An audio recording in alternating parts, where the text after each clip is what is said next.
Assalamualaikum warahmatullahi wabarakatuh. Selamat malam subscriber. Bagaimana kabar kalian? Semoga selalu sehat ya, tanpa kurang satu apapun. Amin. Kembali lagi dengan saya Bang Aceng, masih di channel Kreator Misteri. Di video kali ini saya akan menceritakan cerita dari seorang adik, sebut saja namanya Adi, yang akan menceritakan kisah kakaknya di Gunung Lawu. Gunung yang mempunyai sejuta misteri di dalamnya. Mau tahu keseruan ceritanya? Simak sampai habis video ini. Selamat mendengarkan.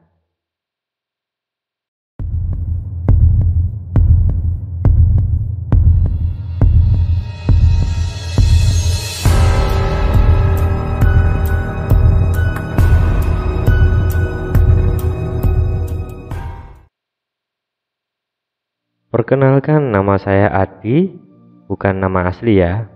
Di sini saya akan menceritakan pengalaman kakakku, sebut saja namanya Kak Wahyu, yang mendaki Gunung Lawu dengan teman-temannya. Pengalaman yang gak akan terlupakan ini bermula karena rencana yang berubah dari rencana awal mereka. Karena memang gak ada rencana sedikit pun untuk mendaki Gunung Lawu.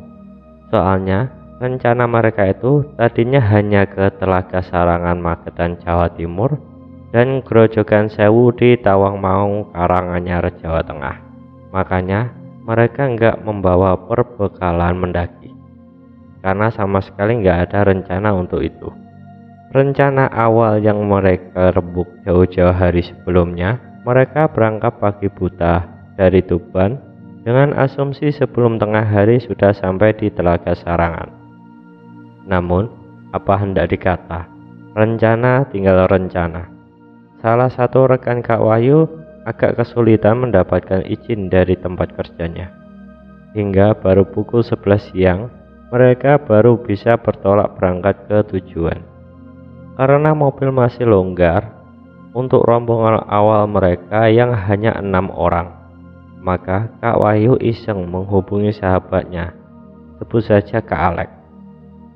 Siapa tahu dia gak ada kegiatan, dan salah satu pertimbangannya, selain Kak Alex suka main pun setidaknya bisa gantian untuk menyetir.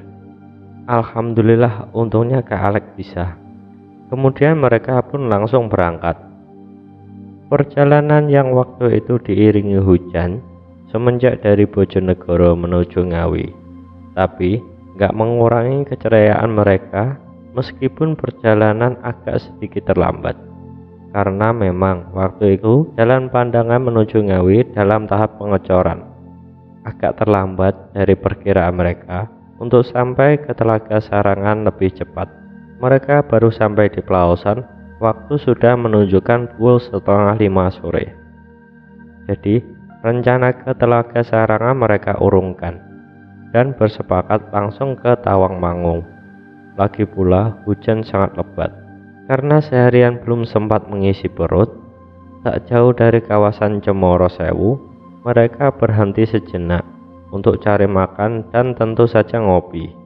Gak lupa mereka juga memesan kopi untuk bekal yang kemudian mereka tuang dalam termos untuk bekal begadang. Mereka pun bersiap meneruskan perjalanan. Entah kenapa, sebelum sempat mereka meneruskan perjalanan, malah beberapa kawan Kak Wahyu mengajak naik ke Gunung Lawu. Lagi-lagi rencana berubah. Setelah terjadi perdebatan yang lumayan alot, karena pertimbangan ada beberapa kawan Kak Wahyu yang belum pernah naik Lawu. Akhirnya sepakat untuk naik ke Gunung Lawu tanpa bekal yang memadai, alias nekat. Saking antusiasnya, hujan yang waktu itu masih menyisakan rintiknya gak menyurutkan niat mereka.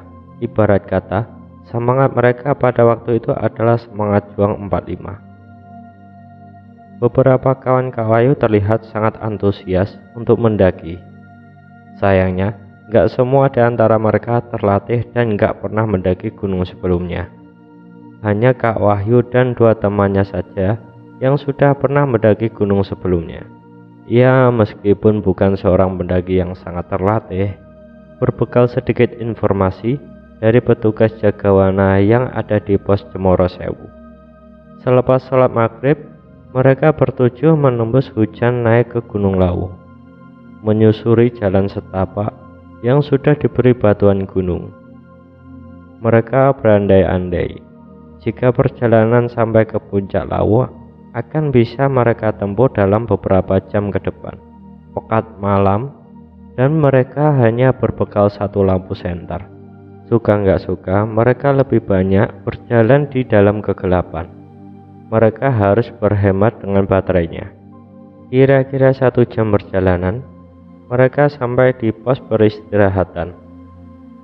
Beberapa kawan Kak Wahyu yang belum pernah naik Gunung Lawu mengira itu adalah pos 1. Ketika Kak Wahyu kasih tahu jika itu pos bantu dan pos 1 masih 1 jam lagi perjalanan, ada 2 kawan Kak Wahyu sepertinya nyalinya mulai menciut, antara meneruskan perjalanan atau mengajak kembali turun. Sedangkan bekal air pun tinggal setengah botol. Kata Kak Wahyu, memang benar adanya banyak hal yang aneh-aneh di dalam Gunung Lawu, mulai dari burung merpati putih yang mengikuti mereka semenjak dari pintu masuk Cemoro Sewu. Padahal waktu itu hujan. Nah, kenapa burung itu hujan-hujanan ria? Sesekali di sekitar lembah juga seperti ada orang yang tertawa, membuat mereka merinding, seperti ada keceriaan di bawah sana. Mereka hanya saling pandang, tapi laki-laki kalah sama tekad yang sedikit dipaksakan. Atau bisa jadi ada satu pertimbangan yang lain, yaitu kapan lagi naik ke Lawu jika nggak sekarang. Ada yang aneh pada permulaan perjalanan itu, yakni ketika mereka berhenti di jalan yang agak landai dan lumayan lapang, ada beberapa pohon pinus tua yang tumbang, dan termos yang berisi kopi tiba-tiba saja berpindah tempat dari tempat mereka beristirahat. Kawan Kak Wahyu yakin dia nggak menaruhnya di situ, tapi di samping tasnya. Kemudian ditinggal buang air kecil. Kejadian ini pun membuat mereka bertanya-tanya. Meski kemudian mereka berasumsi jika kawannya tadi cuma bercanda, walaupun dia sudah bersumpah nggak meletakkan termos tersebut di tempat mereka temukan. Mereka hanya berprasangka baik saja, walaupun sebenarnya hati mereka masih diselimuti tanda tanya besar. Ada apa ini? Alam rupanya masih saja kurang bersahabat pada Kak Wahyu dan kawan-kawan. Tiba-tiba hujan kian lebat. Alhamdulillah, meski dengan susah payah, akhirnya mereka sampai juga di pos 1. Mereka beristirahat. Nah, di tengah mereka beristirahat di pos 1 ini, mereka mendapat informasi dari beberapa orang pendaki yang turun dari puncak untuk mengurungkan niat naik malam ini. Kak Wahyu dan kawan-kawannya disarankan untuk melanjutkan naik pada pagi harinya, karena cuaca di atas sangat ekstrim. Mendapat informasi yang demikian, Kak Wahyu dan kawan-kawannya sepakat untuk bermalam di pos 1. Lagi pula di pos 1 tersebut ada warung dan mereka bisa membeli bekal untuk dibawa ke puncak esok harinya. Warung tersebut buka dari pagi dan tutup menjelang maghrib. Berbekal makanan ringan yang tak seberapa yang sempat mereka beli di perjalanan, mereka pun bermalam di pos 1. Dan disinilah keanehan dimulai. Karena Kak Wahyu dan kawan-kawan berencana bermalam di pos 1, mereka langsung berbagi tugas. Ada yang bertanggung jawab untuk membersihkan lokasi dan sebagian mencari kayu bakar. Tapi mustahil mereka mendapatkan kayu ranting yang kering pada saat hujan seperti itu. Meski sebenarnya itu bukan tugas Kak Wahyu, karena Kak Wahyu kebagian tugas yang lain. Tapi karena 3 kawannya nggak mendapatkan kayu yang kering dan kembali dengan tangan kosong, akhirnya Kak Wahyu dan Kak Alek berinisiatif mencari kayu bakar di sekitaran warung di bawah pos 1. tempat mereka bermalam. Namun sial, nggak satu dahan dan ranting kering pun yang Kak Wahyu dan Kak Alek temukan. Terdorong rasa jengkel dan kebutuhan penting untuk menghilangkan hawa dingin, Kak Wahyu dan Kak Alek pun semakin menurun ke lembah di belakang warung tersebut.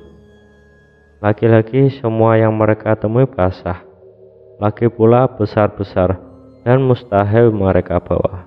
Karena sudah kepalang tanggung, Kak Wahyu dan Kak Alek pun lebih turun lagi ke lembah yang dipenuhi dengan pohon pinus tersebut. Apalagi hujan sudah reda beberapa saat yang lalu, dan itu memudahkan mereka. Syukur alhamdulillah, setelah agak masuk ke hutan pinus tersebut, mereka akhirnya menemukan ranting-ranting yang lumayan kering. Hal itu cukup menggembirakan mereka. Ketika Kak Wahyu dan Kak Alek sedang memunguti ranting tersebut, mereka nggak tahu datangnya, tiba-tiba ada seorang kakek-kakek mengejutkan mereka dengan tegurannya. "Golek kayu tinggo opo tole?" Tak hayal, hal itu membuat mereka saling pandang.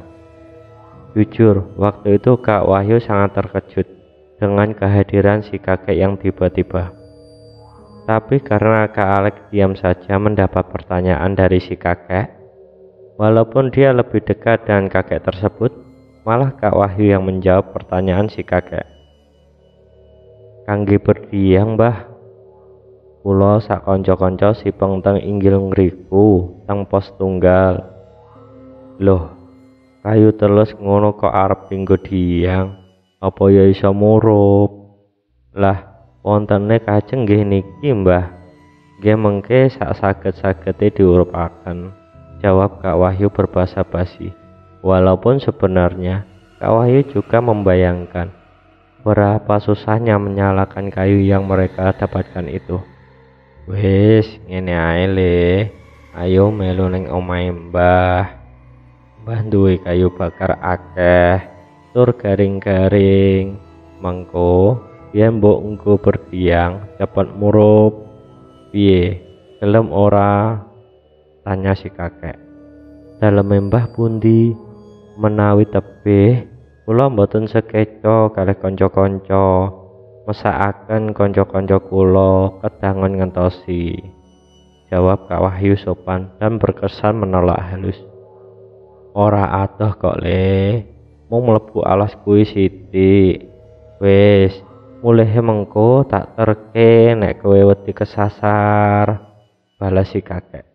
Entahlah, seperti ada kekuatan yang lain menguasai pikiran Kak Wahyu dan Kak Alek malam itu.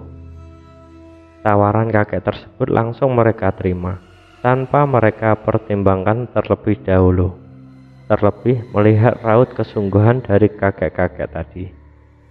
Meski tanpa aba-aba sebelumnya, Kak Wahyu dan Kak Alek mengikuti kakek tersebut yang berjalan di depannya. Dan memang, gak beberapa lama kemudian, mereka sudah sampai di sebuah rumah kecil. Halamannya lumayan luas, yang ditanami sayur-sayuran. Kenyataan ini mengesankan sekali. Kalau rumah tersebut adalah model rumah-rumah di lereng gunung. Di sebelah kiri rumah, agak ke belakang, samar-samar terlihat memang ada tumpukan kayu-kayu kering yang banyak sekali. Menurut perasaan Kak Wahyu waktu itu, perjalanan dengan si kakek gak lebih dari 5 menit. Singkat cerita, setelah Kak Alek mengambil kayu secukupnya, kemudian mereka mencicipi ketela dan wedang jahe yang sedari mereka sampai ke rumahnya kakek tersebut sudah dipersiapkan 2 gelas. Aneh, tapi mereka nggak berpikir apapun kejanggalan-kejanggalan saat itu. Kemudian Kak Wahyu dan Kak Alek pun berpamitan pada nenek istri sang kakek. Dengan diantar sang kakek, mereka berjalan beriringan dengan kakek tersebut berjalan di depan. Lebih tepatnya Kak Wahyu paling belakang. Kemudian Kak Alek yang kebetulan membawa kayu bakar tersebut berjalan di depan Kak Wahyu, dan kakek tersebut berjalan di paling depan. Dalam perjalanan, Kak Wahyu nggak berbicara sepatah kata pun. Kak Wahyu sendiri sempat berkhayal, pasti kawan-kawan yang menunggu di pos 1 senang karena mereka membawa kayu bakar yang kering. Namun, Kak Alek yang memanggul kayu sempat terlintas perasaan aneh, bahwa dia membawa kayu bakar yang lumayan banyak, tapi kok nggak merasa berat dan juga nggak merasa lelah. Dia pikir barangkali dia senang dapat kayu bakar banyak, dan lagi tadi dia dan Kak Wahyu habis makan ketela rebus ditambah wedang jahe segar sekali. Setelah berjalan sekitar 5 menit, kemudian sampailah mereka persis di tempat pertama mereka bertemu si kakek. "Le, Mbah ngeterne kowe tekan kene wae yo. Mesakne Mbah wedok, ora ana kancane ning omah. Lan maneh, kowe rak wis eling to dalan ning panggonane kanca-kancamu?" tutur si kakek. Kak Wahyu langsung menjawab, "Oh nggih Mbah, matur suwun sanget, ngerepotaken Mbah kemawon. Niki kula kalih rencang kula sampun inget kok Mbah." Kemudian Kak Wahyu lihat kakek tersebut berjalan balik dan tanpa penerangan sama sekali. Sedangkan mereka berdua mempersiapkan diri mau meneruskan ke tempat teman-teman yang lain beristirahat tadi. Hanya saja Kak Alek merasa aneh dan bergumam, "Perasaan kayaknya kok agak berat ya." "Ah, udah capek kali kamu," jawab Kak Wahyu seenaknya. Setelah berjalan beberapa langkah, Kak Wahyu sempat menoleh lagi ke belakang untuk melihat si kakek. Tapi sosok tadi sudah nggak kelihatan lagi. Padahal baru saja. Tapi ya sudahlah, pikir Kak Wahyu, mungkin beliau lewat jalan pintas. Setelah hampir di pos 1, Kak Wahyu agak kaget. Di kejauhan kok ada cahaya kemerahan. Bengong saja waktu itu, dan mereka sempat berpandangan agak lama. Apa jangan-jangan sudah pagi ya? Dengan rasa penasaran, bergegas mereka ke pos 1, tempat Kak Wahyu dan kawan-kawan berencana bermalam. Dan penasaran mereka terjawab sudah. Kak Wahyu dan Kak Alek bengong saja ketika 5 kawan mereka marah habis-habisan kepada Kak Wahyu dan Kak Alek. Kelima kawannya menunggu Kak Wahyu dan Kak Alek harap-harap cemas. Mau mencari Kak Wahyu dan Kak Alek pun percuma.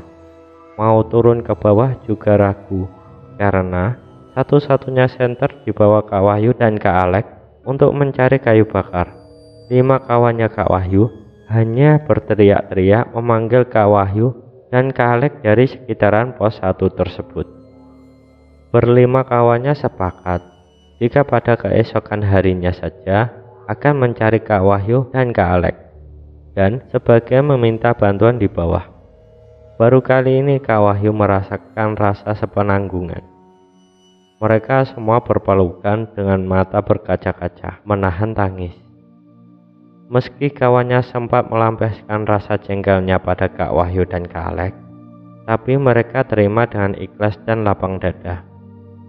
Kagetnya, ternyata waktu itu sudah pagi betulan.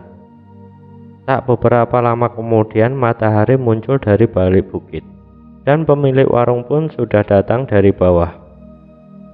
Setelah mereka memesan mie instan di warung tersebut, mereka semua turun dan nggak jadi meneruskan perjalanan naik ke puncak Lawu. Diliputi sejuta pertanyaan kenapa semua ini bisa terjadi. Pada akhirnya semua rencana Kak Wahyu dan kawan-kawan batal semua. Mereka langsung meluncur pulang kembali ke Tuban dengan membawa sejuta pertanyaan yang bergelanjut di benaknya. Siapa kakek itu? Siapapun beliau, aku sebagai adik dari Kak Wahyu berterima kasih kepadanya atas kebaikannya pada Kak Wahyu dan kawan-kawannya. Hanya Tuhan yang akan membalas kebaikanmu, Kak.